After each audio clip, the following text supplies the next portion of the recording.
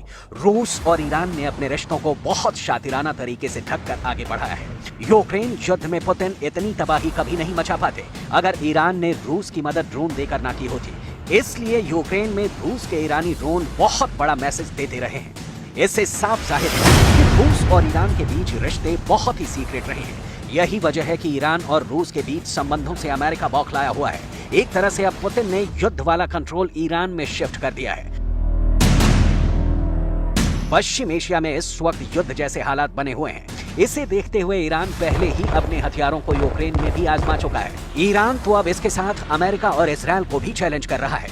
Iran का हौसला इसलिए भी बढ़ गया है क्योंकि उसने सऊदी अरब से दोस्ती कर ली है और इसमें इजरायल खुश नहीं है, क्योंकि ईरान और सऊदी अरब में तनाव कम होने से 2 देशों को सबसे बड़ा नुकसान होने वाला है। इनमें पहला नंबर अमेरिका का है और दूसरा इजरायल है, जिन्हें ईरान और सऊदी अरब की दोस्ती से बड़ा शौक लगा है।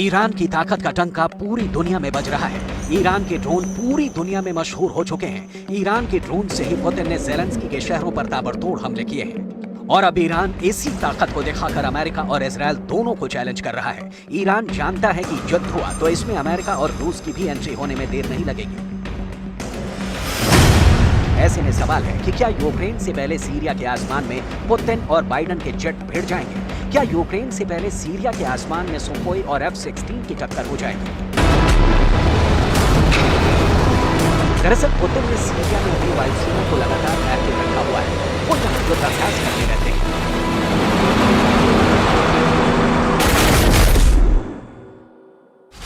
यूक्रेन में हजारों टारगेट तबाह करने के बाद रूस के खतरनाक जेट इस वॉर जोन में भी लगातार उड़ान भर रहे हैं और ये अमेरिका के साथ इजरायल को भी डराने वाली बात है। यहाँ रशियन एयरफोर्स का सुखोई 24 भी है और अमेरिका का सबसे ज्यादा डराने वाला सुखोई 35 भी, जो सीरिया के लड़ाकू विमानों को हमेशा खबर देते हैं ताकि इजरायल और अमेरिका उन्हें टारगेट नहीं कर पाए। दोनों तरफ के विमानों ने रात में भी जंग लड़ने के तरीके आजमाए हैं। रशियन एयरफोर्स और सीरिया की वायुसेना का एक साथ आना नया नहीं। हाल में इजरायल की तरफ से सीरिया के फौजी ठिकानों पर हमले बढ़े हैं।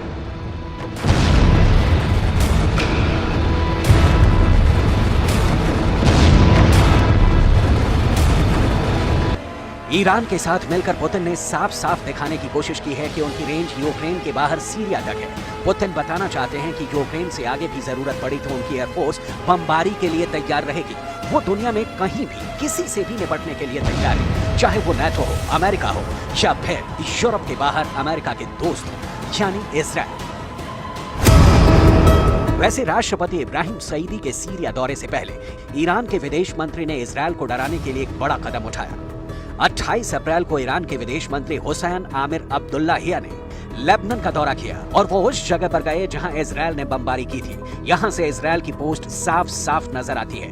इसलिए ईरान अब इस इलाके में फ्रंट फुट पर खेलकर इजरायल को बताना चाहता है कि ईरान की नजर तेल अवीव पर है।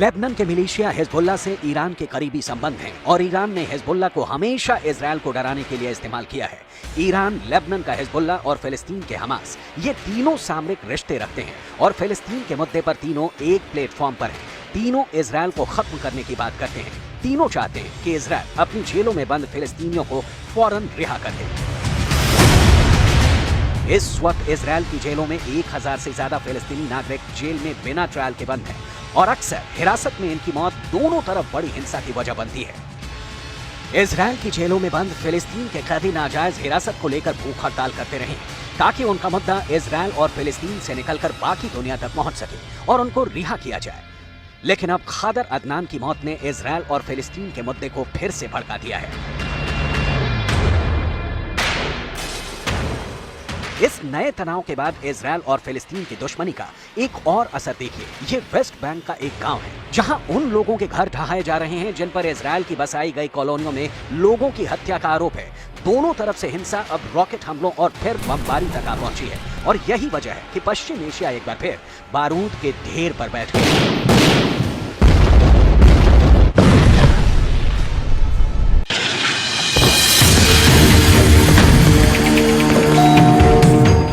गाजा पट्टी पर इजरायल ने पहला बम गिराया।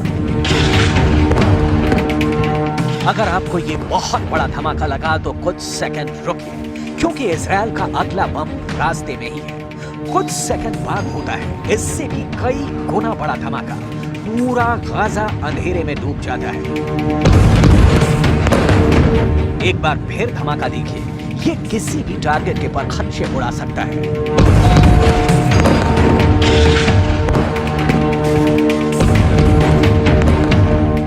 ये गाजा का उत्तर पश्चिमी इलाका है जहां इजरायल ने रात भर हमले किए हैं।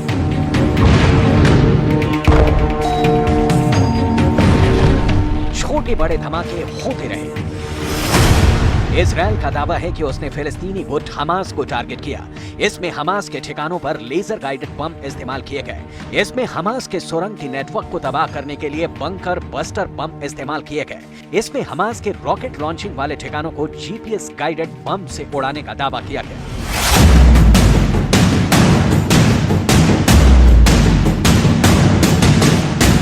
अब ऐसे वक्त में इजरायल से फिलिस्तीन का बदला लेने वाली एंट्री हो चुकी है।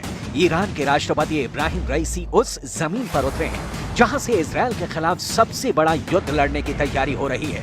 ये है सीरिया और जहां ईरान के राष्ट्रपति का आना एक बहुत बड़ा पैगाम है। सीरिया के राष्ट्रपति बशर अल असद को ISIS से बचाने के लिए ईरान ने एड़ी चोटी का जोर लगाया, रूस की मदद की और अब सीरिया की जमीन से वो इजरायल को चैलेंज कर रहा है। ऐसे में क्या ईरान और इजरायल के युद्ध की शुरुआत कही जाएगी? क्या फिलिस्तीन और सीरिया के बहाने ईरान और इजरायल एक दूसरे पर हमला बोल देंगे? और क्या इसी बहाने अमेरिका और रूस भी इस युद्ध में कूद जाएंगे? क्योंकि अमेरिका इजरायल का समर्थक है और रूस ईरान का बहुत पक्का दोस्त माना जाता है।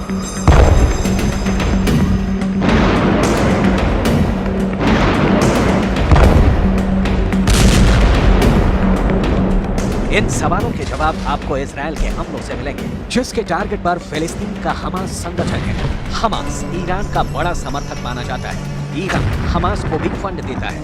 जब हमास ने इजरायल पर रॉकेट दागे तो आसमान में धुएं की लकीर देखी जा सकती है। रात में ये हमले और खतरनाक हो गए। पहला रॉकेट, दूसरा रॉकेट, तीसरा रॉकेट, चौथा रॉकेट, पांचवा रॉकेट, ये हमले रात भर जारी रहे। सुबह जब हुई तो देखिए इजराइल के शहरों पर क्या असर हुआ। पार्किंग में खड़ी गाड़ियों पर इन रॉकेट्स के छर्रे देखे जा सकते हैं। ये अनगाइडेड रॉकेट बनाने में आसान होते हैं और यही वजह है कि हमास इनका इस्तेमाल करता आया है। יצאתי עם הילד הקטן לאזור של הסופר, ואני מקבלת הודעות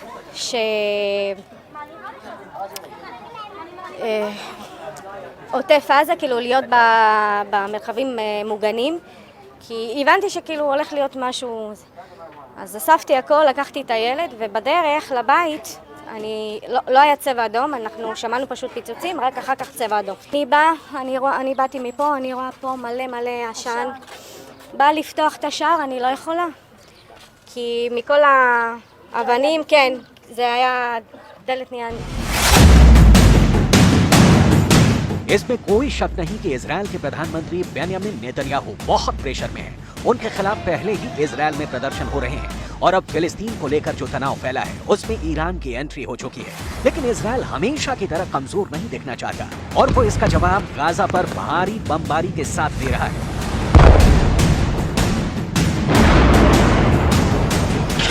इजराइल ने अपने हमलों का इंफ्रारेड वीडियो भी भेजा है। ये वीडियो बहुत ही खुफिया ड्रोन से रिकॉर्ड किया गया है।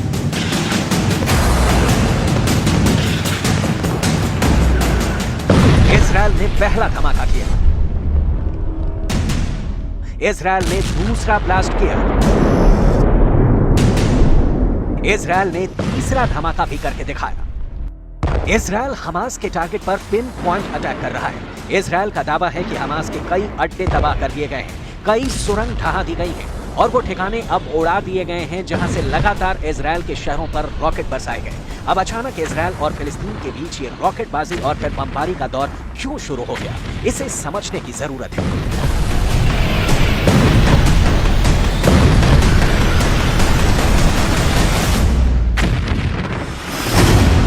इजराइल ने फिलिस्तीनी गुट इस्लामिक जिहाद के सदस्य खादर अदनान को कैद करके रखा हुआ था। 45 वर्ष का खादर अदनान भूख हड़ताल पर था और इसी वजह से उसकी मौत हो गई। इसी से गुस्साए फिलिस्तीन का पहला प्रदर्शन शुरू हुआ और हमास जैसे संगठनों ने इजराइल पर रॉकेट बरसाने शुरू कर दिए।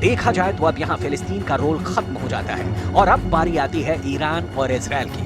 इन दोनों की दुश्मनी किसी भी वक्त युद्ध में तब्दील हो सकती है। इजराइल और ईरान एक दूसरे के सबसे बड़े दुश्मन हैं। दोनों ही एक दूसरे को मिटाने की धमकियां देते हैं। इजराइल को लेकर ईरान बहुत आक्रामक रहा है और उसे नक्शे से मिटाने की बात भी करता रहा है। यही हाल इजराइल का है, जिसके नेताओं ने भी परमाणु धमकियां देनी शुरू कर दी है। ईरान के राष्ट्रपति इब्राहिम रईसी ने हाल ही में इजराइल के 2 बड़े शहरों को मिटाने की धमकी दी, जिसके बाद युद्ध का खतरा बढ़ने लगा है।